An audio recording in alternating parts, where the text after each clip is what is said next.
Today, we're going to go through the 3 questions to ask that will instantly stop you being ghosted, but more importantly, help you close more trade sales. Welcome to Trade Sales Made Simple, the show helping 7 to 8 figure trade, construction, and industry leaders finally end the stress of inconsistent sales by simplifying your sales systems so that you can close more deals and grow faster.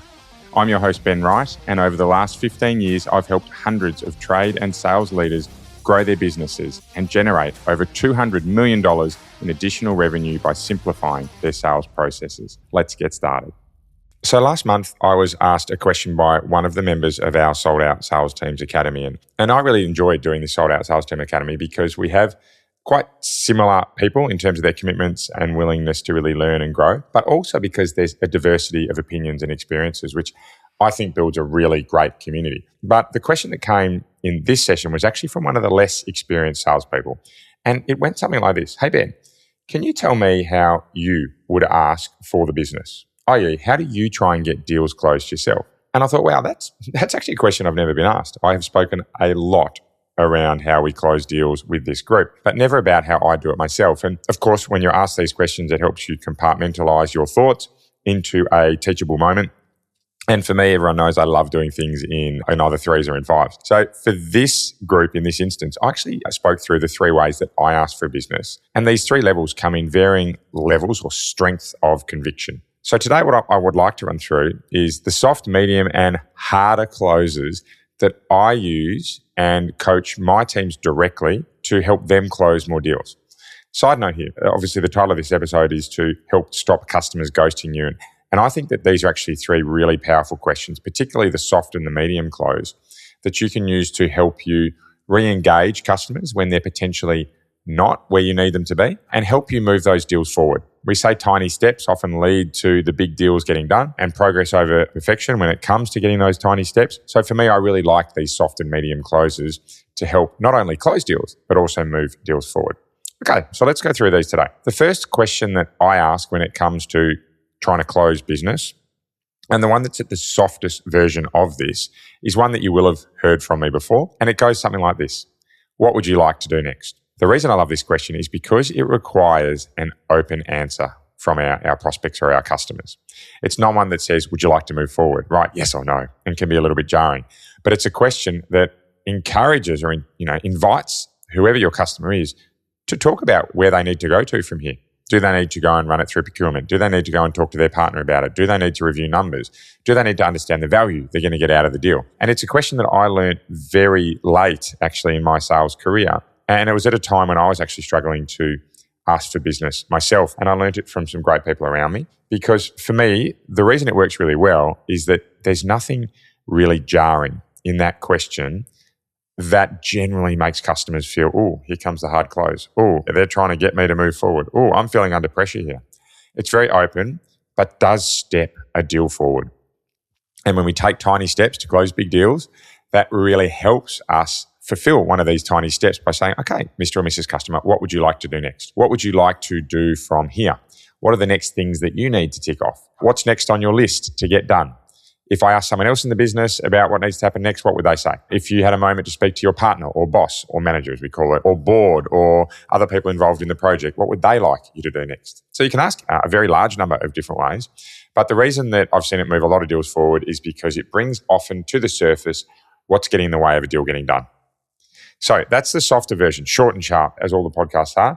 But I want you to have a think next time you're about to close out a deal or your team are about to close out a deal and they're a little bit stuck about, hey, here's a soft version. What would you like to do next? The medium version, which is a little bit firmer, not necessarily jarring, but one that can certainly receive a slightly harsher response at times, but at the same time has that level of conviction that can help you move a deal forward, is something along the lines of, would you like to get started? When would you like to get started? Are you ready to go? Are you ready to get moving? Can we get started? Is there anything else in the way so we can get started? Is there anything else you need me to do so we can get started? Right? And it's all a version of essentially saying, okay, let's get going. Now, I classify this as a medium close because, of course, the answer that can come back is no, we're not ready to get started. But the beauty of this medium close is that when you get that response, i.e., hey, Ben, I'm not quite ready to get started as I've had so many times over my sales career is you can step back into that softer close, which is what would you like to do next? So in the medium close or the slightly firmer close of, hey, are you ready to go? Gets pushed back to, no, we're not. And then we can say, okay, great. What would you like to do next? What are the things we need to tick off from here to get you started? Again, both of these questions, when you start with the medium and move into the soft, will bring to the surface generally what's getting in the way of the deal getting done. And that is the most powerful thing we can do at this point in time. If it's not a yes, it's to understand what we need to do to get that deal moving forward. So softer version, what would you like to do next? Medium version, are you ready to go? When would you like to get started? All right, the harder version. Now this, I don't think by any stretch of imagination is a hard close. But what we're doing is that we're putting forward in front of the customer a commitment that if we do something, we'd like something in return. And essentially what this is using the framework that we have gone through in this podcast is if I, will you. If I take something off the price, will you move forward? If I arrange the team to start next week, will you move forward?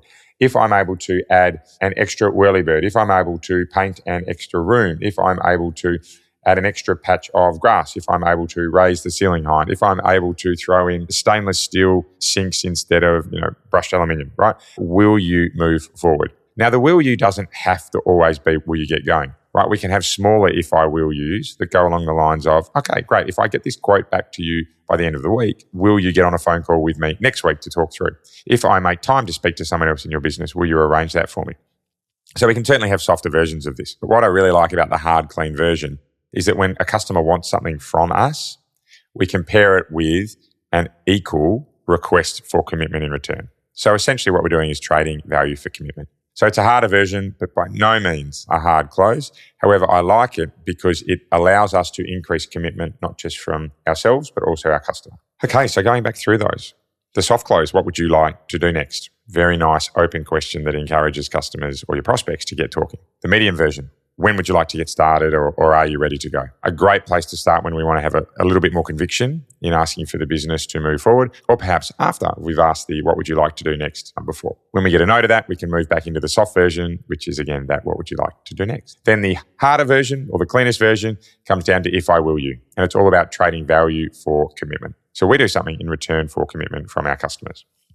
So they're the three things that I'd love you to think about around how you can not only reduce your teams or yourselves getting ghosted on deals, but also close more deals. Because at the end of the day, I'm a really strong believer that a large number of businesses actually don't need more leads. They just need to close them out better.